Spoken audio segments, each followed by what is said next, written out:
We live in a world where everything seems within reach. Technology, wealth, comfort, instant pleasures. But why, even with so much, do so many people feel empty? Why does happiness seem to slip away, even when we have everything we desire? The answer lies far beyond materialism, in the human heart, in the soul that yearns for something greater, something eternal. Imagine a person who amasses fortunes, achieves titles, acquires luxury goods, yet still finds no peace. This happens because the true meaning of life is not in the things we possess, but in the purpose we live for. Inner emptiness is like an abyss that can only be filled by a connection with something greater than ourselves, with God, with unconditional love, with service to others. In the Bible, we find clear examples of this. Consider powerful kings like Solomon, who had everything he could desire: wisdom, riches, glory.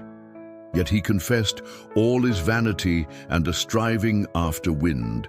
Ecclesiastes 1:14. He realized that, despite reaching the pinnacle of material success, something essential was missing to complete his existence. That something was a deep connection with God, with divine purpose. The core issue is that we confuse having with being. We live in a society that teaches us to chase objects, status, external recognition, but neglects what truly matters: spiritual growth, inner development, the pursuit of the greater good. When we place our hopes and expectations solely in material things, we build our happiness on quicksand. It gives way, collapses, and the feeling of emptiness returns stronger than ever. Think about it. How many times have you heard someone say, "When I get this, I'll be happy"? Or, "Once I achieve that, I'll finally feel my life is worthwhile"? These phrases reflect a misguided mindset. Happiness doesn't come from the outside. It springs from within, from a heart aligned with divine principles, from a soul that knows its value doesn't depend on temporary achievements, but on its connection with the Creator. Jesus said, "I came that they may have life and have it abundantly." John 10:10. He wasn't speaking only of material life, but of a full life, rich with meaning, purpose, peace, and lasting joy.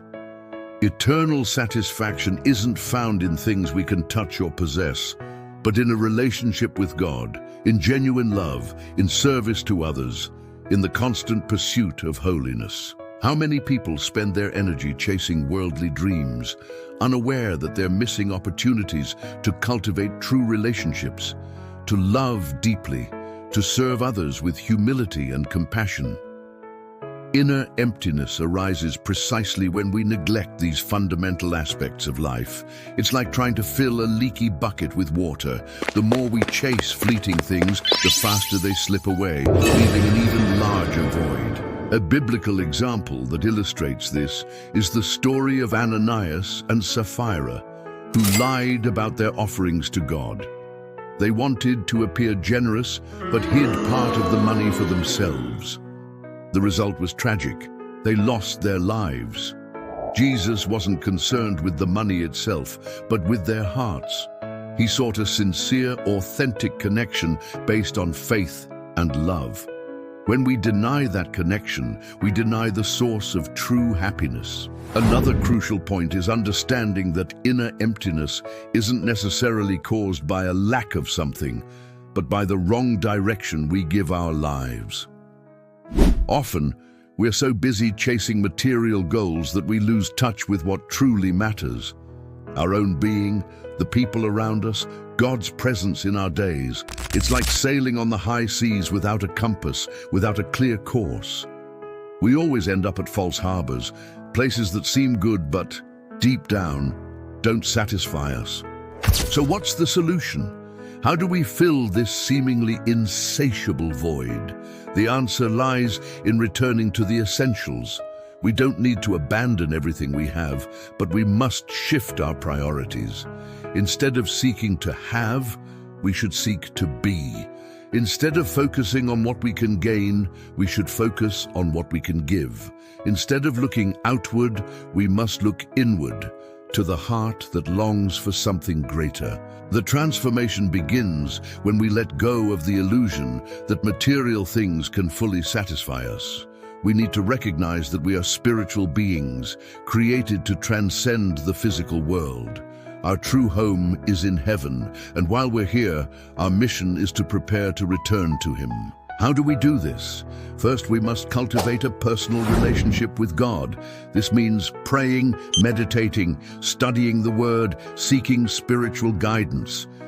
It's not enough to attend services or participate in occasional religious activities. We need to establish an ongoing dialogue with the Lord, allowing Him to renew our minds, purify our hearts, and guide us on the right path. Second, we need to learn to love unconditionally. Love isn't just a fleeting feeling, it's a conscious choice, a daily attitude. We must love our family, friends, neighbors, even those who hate or harm us. This kind of love is transformative, as it breaks barriers, heals wounds, and fills the void in both others and ourselves. Third, we must practice serving others. Serving isn't an obligation, it's a blessing.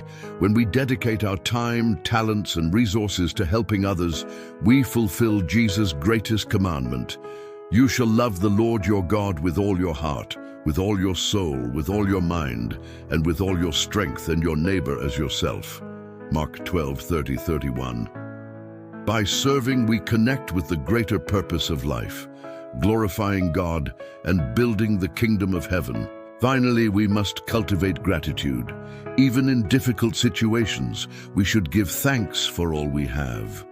Gratitude is an antidote to emptiness, as it reminds us that we are cared for by a loving Father who provides everything we need for our journey. When we learn to see blessings amid adversity, we begin to experience deep joy, independent of external circumstances. Many try to fill the void with excessive entertainment, social media, fame, sex, drugs, compulsive shopping, or even empty religiosity. But all of this is like bread that doesn't nourish. It's illusory food, tasty for a moment, but leaving the soul even hungrier. The true nourishment of the soul is God's presence, sincere love, liberating forgiveness, and peace that surpasses all understanding. Jesus said, "I am the bread of life. Whoever comes to me shall not hunger, and whoever believes in me shall never thirst." John 6:35. These words are not just a theoretical promise. They are a practical reality for those who choose to walk with Him authentically. When we feed on the Word, prayer, and fellowship with others, we begin to feel a deep satisfaction that no material achievement can bring. How many seek to be loved for the wrong things? How many try to buy affection, replace relationships with achievements, or trade intimacy for followers? This doesn't satisfy.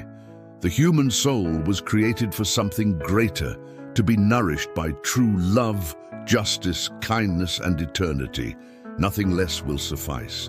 Today, we're taught that we must depend only on ourselves, that we should seek our own happiness, our own truth, our own path. But this idea, though it seems empowering, is one of the enemy's greatest deceptions. No one was born to walk alone. Each of us craves connection, belonging, someone who understands us deeply. The lie of self-sufficiency causes many to close their hearts, avoid asking for help, reject advice, and live emotionally isolated.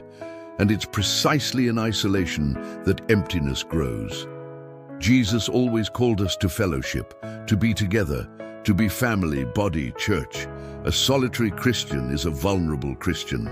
God didn't create us to live as islands. He wants us to learn to depend on Him and on one another. When we let go of this false independence and recognize our need for God and others, our hearts begin to heal. Healthy dependence is an act of wisdom, not weakness. Many walk around with manufactured smiles, tough postures, perfect speeches, but inside, there's a silent war. The masks we wear to seem successful, strong, happy are heavy, and the longer we keep them on, the further we drift from the truth about ourselves and God. The psalmist David cried out, "I acknowledged my sin to you, and I did not cover my iniquity. I said, I will confess my transgressions to the Lord, and you forgave the iniquity of my sin." Psalm 32:5. This sincere confession, this shameless surrender, is what frees the soul. As long as we insist on keeping up appearances, we'll never know the grace of true freedom. You don't need to be perfect to be loved. You just need to be real. Stop living under pressure to impress, to be accepted, to seem happy when you're suffering. God sees your heart. He knows your struggles. He wants to cleanse your soul and restore your joy. Don't be afraid to take off the mask and let Him see who you really are. In this world, we're constantly bombarded with messages that happiness lies in having more, doing more, appearing more. But those voices don't come from above. They come from a system that opposes the values of God's kingdom. We live in a time when the fleeting is exalted as eternal, when passing pleasure is mistaken for purpose. Jesus warned, "Do not lay up for yourselves treasures on earth, where moth and rust destroy, and where thieves break in and steal, but lay up for yourselves treasures in heaven, where neither moth nor rust destroys, and where thieves do not break in and steal." Matthew 6:19-20. This is the contrast between what fades and what endures, between what seems valuable and what truly is valuable. The present is perishable, but eternity is unchanging. How many are investing all their energy in what will vanish? In the pursuit of status, the accumulation of goods, the race for approval. Turn to what lasts forever: love, truth, service, justice, mercy, communion with God. It's time to stop living superficially. It's time to dive deep into the river of inner life, to confront what hurts, to hear God's voice amid the world's noise. Emptiness cannot be ignored. It's a cry from the soul begging for help, yearning for meaning, connection, healing. Jesus looked into people's hearts. He saw beyond appearances, read intentions, touched invisible wounds. Today, He continues to look at you with the same compassionate eyes. He doesn't expect you to come whole, but willing. He doesn't expect you to have all the answers, but to be ready to hear the truth. Stop running from yourself. Stop delaying change. Stop putting other priorities above your own soul. The spiritual journey isn't easy, but it's the only one that leads to fullness. Let God dig into your heart, uproot pride, selfishness, and fear, and plant love, faith, and renewed hope there. Amid the constant noise of social media, phone alarms, urgent notifications, daily hustle, where is the silence? Where is that moment when you stand face to face with yourself and God? It's in silence that we hear what the world tries to drown out, the soul's cry for meaning, peace, true love. Jesus often withdrew to lonely places to pray. He knew that without intimate communion with the Father, there's no real strength to live or serve. And how many of us are dry, tired, empty, because we've let time with God be replaced by distractions that don't build us up? Silence isn't absence, it's presence. It's there in stillness that we find answers to questions we didn't even know we had. It's there that masks fall, fears are confronted, and the heart begins to heal. Don't fear silence. Enter it with faith and let God speak things the world could never say. Many carry old wounds beneath new clothes, past traumas, rejections, disappointments, abandonment, deep hurts, and try to cover it all with achievements, appearances, status. But no external victory can heal an untreated internal pain. God doesn't want to merely adorn us with blessings. He wants to restore us from the inside out. Jesus said, "Come to me, all who labor and are heavy laden, and I will give you rest." Matthew 11:28. This isn't just a pretty phrase, it's a personal invitation, a call to drop the weight you carry alone and place it in the hands of the one who can truly turn your pain into hope. If you feel empty, perhaps it's because something old is still bleeding within you, something that needs to be cleansed, forgiven, set free. The good news is there's a physician who never fails. He has no ready-made prescription, but he offers complete healing. You just need to let him touch your life. Freedom isn't doing whatever we want. Freedom is wanting what's right, aligning our desires with God's will, having a whole heart, free from disguised enslavements. Many have everything yet are slaves to insatiable desires, hidden addictions, ambitions that devour the soul. Jesus declared, "You will know the truth, and the truth will set you free." John 8:32. The truth frees because it reveals who we are, where we're going wrong, and points the way back to fullness. Liberation doesn't come from outside. It begins when we accept the truth about ourselves and let Christ transform us from within. You may have a new car, a beautiful house, a full bank account, but if your heart is trapped in the past, in lies, in unforgiveness, in greed, in anger, or in falsehood, you're not free. True freedom is internal, and it's only possible when we let Jesus take full control of our lives. Sometimes emptiness isn't punishment, it's preparation. God allows us to go through deserts so we learn to depend on him, to understand that nothing in this world can replace his presence. Darkness doesn't exist to destroy us, but to show us how much we need the light. In the Bible, we read about Joseph, David, Daniel, Paul, men who faced harsh trials, moments of loneliness and abandonment. But it was precisely there, in the midst of emptiness, that God shaped them for great purposes. When everything is lacking, that's when we discover that God is all we need. So if you're crossing an emotional desert, a seemingly endless moment of emptiness, don't give up. God is working in you. He's cleansing, preparing, shaping, and in his time, he'll make water spring in the desert, light shine in the darkness, joy replace sorrow. Trust. Emptiness isn't the end, it's the beginning of something far greater. My brothers and sisters, today I invite you to a radical change. A change that starts in the heart, transcends appearances, goes beyond material achievements. I invite you to seek true happiness, the happiness that comes from God, from connection with him, from unconditional love, from serving others. Don't fall into the trap of thinking you need more to be happy. You already have everything you need: God's grace, the presence of the Holy Spirit, the promise of eternal life. What's missing is aligning your thoughts, feelings, and actions with these principles. Start now. Open yourself to transformation. Let God work in you, and you'll see that emptiness will be replaced by indescribable fullness. May the light of Christ shine in you, illuminating the path to a life full of purpose, love, and peace. May you feel, in this very moment, that you are loved, accepted, and valued by God, regardless of what you have or achieve.